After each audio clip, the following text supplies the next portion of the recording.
મોરબી ઓરપેટમાં પર આખરે શું થયું? કંચનબેનના હાથના આંગળા કપાયા. જાણો ચોંકાવનારી હકીકત. ગુજરાતી કોલ. અહીંયા રાજકોટથી બોલું. કોણ બોલો? કંચનબેન. હા કંચનબેન બોલો ને કંચનબેન. તો મારે છે ને કંપનીમાં હાથ આવી ગયેલો છે. કંચનબેન ક્યાં ગામ વાળા? રાજકોટ. રાજકોટ, બરાબર. હા, હાથ ક્યાં આવી ગયો તો? અજંતામાં. ઓરપેટ અજંતા રહ્યું ને એમાં. એટલે અજંતા શેનું કારખાનું છે? ઈ ઘડિયાળનું. ઘડિયાળનું, ઓકે. એટલે હાથ કેટલા આંગળા આવી ગયા હતા? મારા હાથ આવી ગયા છે 3 રહ્યા ને ઈ આવી ગયેલા, કપાઈ ગયેલા છે. અને બાકીના છે ને ટટલી આંગળી ફેલ છે ખરી, પણ ઈ આમ કામ નથી કરતી. વળાક વર્તી બરતી કાંઈ નહીં, એમનામ સીધી જ રહે. બરાબર. એટલે તેને ઓલો નસ બસ કપાઈ ગયો એટલે એમ થાય. બરાબર. હા. કારખાના વાળા કઈ વળતર આપ્યું કે કેમ થયું? કારખાના વાળાએ કંઈક મને આપ્યો તો કંઈક 1 લાખ ને એમ કંઈક, પણ ઈ પછી કઈ કર્યું નથી. ઉડાઈએ ધ્યાન ન દીધું મારા. બરાબર. અત્યારે હાલ ક્યાં રહ્યો છો? અહીં રાજકોટ આંબેડકર નગરમાં. બરાબર. હવે જે આપણે જે ઓરપેટ જે ઘડિયાળનું કારખાનું છે મોરબીમાં, એના મોબાઈલ નંબર કે એનું કઈ મળે આપણને, કઈ એડ્રેસ? એને ઈ કાંઈ ન મળે. જો દાદા ઈ કોઈને કાંઈ આપતા જ નથી. બરાબર. ત્યાં કેટલી છોકરીઓ કામ કરતી તમે? મારા ખાતા તો ઘણા બધા છે એમ તો, પણ નહીં તો એમાં છે ને 5,000 એટલી છોકરીઓ કામ કરે ખાતા બધામાં, આખા અજંતાની. હા. એમાં બધી પુખ્ત વયની છોકરીઓ કામ કરે છે કે નાની છોકરીઓ કામ કરે? નાની છોકરીઓ કામ કરે છે. ઉંમર પૂરી ન હોય ને એવી છોકરીઓ કામ કરે એમાં. જયારે કઈ બહારનું કોઈ ચેકિંગ આવતું હોય ને ત્યારે એને ઉપરના કઈક જે મેન ઓફિસ છે ને એની ઉપરના રૂમમાં બધી છુપાવી દે છોકરીઓ. હા. બરાબર. બધી છોકરીઓ કામ કરે, ભેગા છોકરાઓ હોય કામ કરે? ભેગા છે, સુપરવાઇઝર હોય. છે. સુપરવાઇઝર માં ભાઈઓ હોય. હા. બરાબર. તો અત્યારે આપણે એમાં અને કંપનીમાં પ્રેશર એવું કે જેટલા આપણને ઈ સાંજે આપણને નંગ આપે કે આટલી વસ્તુ આટલી કલાકના આટલા નંગ એમ, એટલે એટલા નંગ ઈ હાઈન પડે થઈ જ જવા જોઈએ. કદાચ જો આપણાથી નો થાય 50 નંગ ઓછા રહી જાય ને તો ઈ આપણને તરત મેમો બનાવે. 2 દિનો 3 દિનો એવી રીતના. એટલે મેમો બનાવીને સજા આપે એમ? હા, મેમો આપણે બનાવે એટલે 2 દિવસનો કેવી રીતના આપણો પગાર કાપી લે ઈવડે ઈ લોકો. ખાલી 50 નંગ નો થયા હોય ને તો ઈ આપણો 2 દિવસનો મેમો કાપી નાખે. 2 દિવસનો પગાર આપણો કાપી લે. એટલે છોડ્યું પ્રેશરના હિસાબે કામ નો થતું હોય ને તોય છોડ્યું કરે. એટલે મતલબ આ તમારો ઓલા હરીફાઈના હિસાબે આવા પ્રેશરના હિસાબે હાથ આવી ગયો? હા, આવી રીતના પ્રેશર કે આટલા ફરજિયાત દંગ. હા, મારે છે ને હું જ્યાં મશીને કટિંગ કરતી હતી ત્યાં એવરેજ હતી 12,000 ની. એટલે 12,000 ફરજિયાત કરી જ દેવાના એમ. ઓકે. કદાચ આપણાથી નો થયા હોય તો ઈ 2 દિવસનો મેમો કાપી લે. અને જો ઈ સુપરવાઇઝર નો મને કાંઈ નો કહીએ કે તો સુપરવાઇઝર ને જે ઉપરથી જે સેઠ હોય ને ઈ લંગરાવે. મેં મારી નજરે જોયું તું સુપરવાઇઝર ને ખમકાવતા હતા ની. બરાબર. અમને મશીને ઉભા રાખે ને એમ કે ચાલુ રાખો મશીન એક ધારું, અને કલાકની એવરેજ કરે કે હાલો આ કલાકે આટલા થયા તો એટલા જ આખા દિવસ બધી કલાકના એટલા નંગ કરે. તો પછી છોકરીઓ વચ્ચે બાથરૂમ જાતી હોય, કોઈ આડાવડું કઈક કામ કરતી હોય તો ઈ ટાઈમ નહીં ગણવાનો, એને પૂરા નંગ જ જોઈ કલાકના. બરાબર. માનો કે કલાકના આટલા નંગ થાય તો એને એટલા ફરજિયાત કરી જ દેવાના. બરાબર. એટલે આટલું પ્રેશર આપે એમ? હા, એટલું પ્રેશર આપો અજંતા. બરાબર. ત્યાં તો પછી એમાં કોઈ અધિકારીઓને ઉપર ક્યારેક ફરિયાદ કોઈ કરેલી ક્યારેય? બધાને તકલીફ તો છે જ, બધી છોકરીઓને, પણ કોઈ બોલતી નથી. કેમ કે બધા એમ કે છે કે અજંતા વાળા રહ્યા ને એની પાસે પૈસા ઝાઝા છે ને એટલે કોઈ એને પહોંચી શકતું નથી. જો મેં આટલું કર્યું હોય ને તોય મને બધી છોકરીઓ એવી જ સલાહ દે છે કે તું નહીં પહોંચી.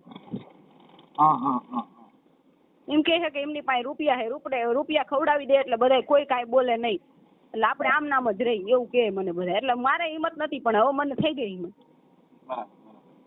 એમાં તો બેટા આ જે કઈ એમાં એની અંદર એને સેફટી નામ છે ને એવું સરકારને જાણ કરવી જોઈએ. કેમ કે હમણાં આપણે જે આ ગેમ ઝોન ની અંદર જે હમણાં નો બિચારા બાળકો જગી ગયા, આવો બનાવ બને પણ સરકારને જાણ કરવી જોઈએ, અધિકારીઓને જાણ કરવી જોઈએ. પછી પૈસાદાર હોય એટલે એ દબાઈ જાય, પણ જે તે સમયે કોઈ પણ અનઘટિત બનાવ બને તો એની ઉપર કડક કાર્યવાહી થાય. નામદાર કોર્ટ નો છોડે કોઈ. જમવા માટે અડધી કલાક હોય ને તો એમ થાય કે જમીન છોકરી અડધી 10 મિનિટ 5 મિનિટ વધી છે તો બેઠી છે તો છોકરીઓને બેસવા ન દે. ના હાલો જમી લીધું એટલે તરત ઊભું જ થઈ જવાનું. કેમેરામાં પકડાઈ જાય ને નાસ્તો કરતા કદાચ કવેતર ટાઈમે ભૂખ લાગી હોય કદાચ તો આપણે નાસ્તો કરતા કેમેરામાં પકડાઈ જાય ને તોય તરત 5 દિવસનો મેમો બનાવો એટલે 5 દિવસનો પગાર કાપી લે. એટલે છોરીઓને કવેતના ટાઈમે જે હવારમાં માનો કે અહીંથી વેલા હવારમાં જાતી હોય, હું જે ચરણવાથી અપડાઉન કરતી ને મારા અહીંયા સ્ટોપે 5:30 હું નીકળતી ઘરેથી. પછી ઘરે જાય એટલે 9-10 વાગે એટલે ભૂખ તો લાગે ને, તો એવા કવેટા ટાઈમે નાસ્તો નહીં કરવાનો. કારણ કે કેમેરા બધે આખા ખાતામાં ટોટલ જગ્યાએ કેમેરા ખૂણે ખૂણામાં નાખી દીધા. બરાબર.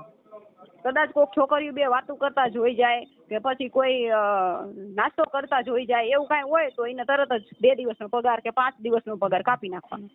અને છોકરીઓ તો અમુક ઘરની પરિસ્થિતિ જોઈને જાતી હોય, ઘર હાવ ગરીબ હોય તો શું કરવાનું. મારે જ પરિસ્થિતિ હાવ ખરાબ હતી. મારો હાથ આવી ગયો ને તોય હું 2 વર્ષ બીજા ખામે હું ગઈ. કેમ કે મારે જો મારા કાકા ને મારા કાકી બે જ છે. કેમ કે મારા કાકા ને એમને બે ને કોઈને સંતાન નથી. મને છે ને ખોડે દઈ દીધેલી મારા માવતરે. સમજાઈ ગયું. તું તારા કાકાના ખોડે બેઠી? હા, હું મારા કાકાના ખોડે. એટલે એમને કામ થાય ન થાય તો જે છે મારા ઉપર જ હાલતું હતું ઘર. બેટા, અજંતા ઘડિયાળનો આપણે આ જે કઈ મજૂર માટે જે અત્યાચાર થતો હોય એનો પર્દાફાશ કરવામાં આપણને કઈ પ્રોબ્લેમ છે? ના, મને તો કાંઈ પ્રોબ્લેમ નથી. બરાબર. તો બેટા આપણો ફોટો તમે મોકલી દો.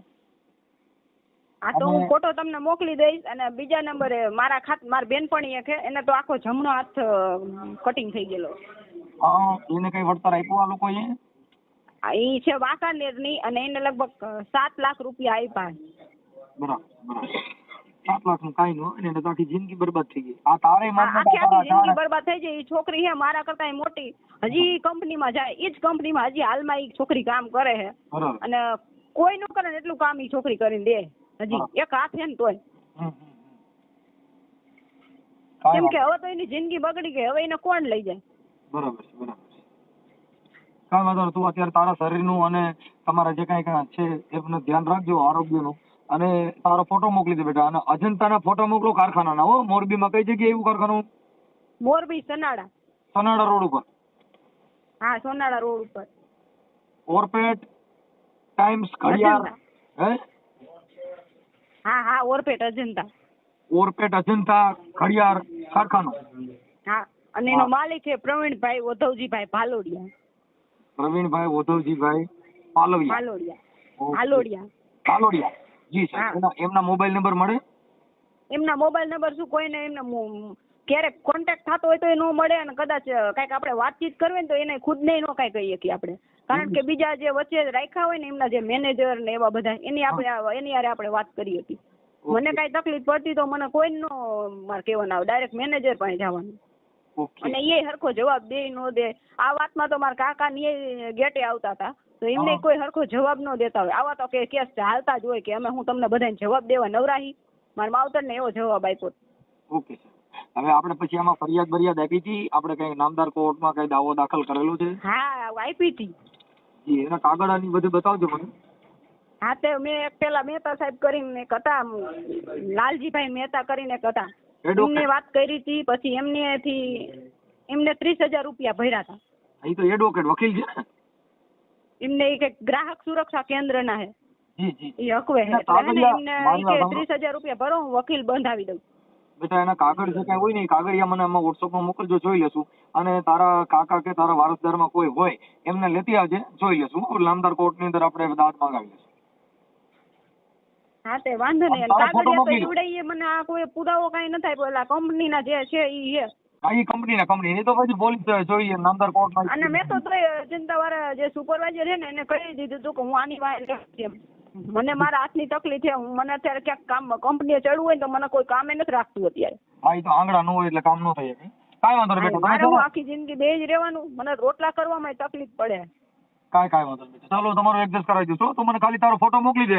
અને અજંતાના ફોટા ને એવું કઈ હોય કારખાનાના તો મને મોકલી દે. ચાલો, હું હમણાં તમારે ચડાવું છું યુટ્યુબમાં. હા, વાંધો નહીં. બરાબર. આવી જ ગુજરાતી કોલ રેકોર્ડિંગ માટે ચેનલ સબસ્ક્રાઇબ કરો.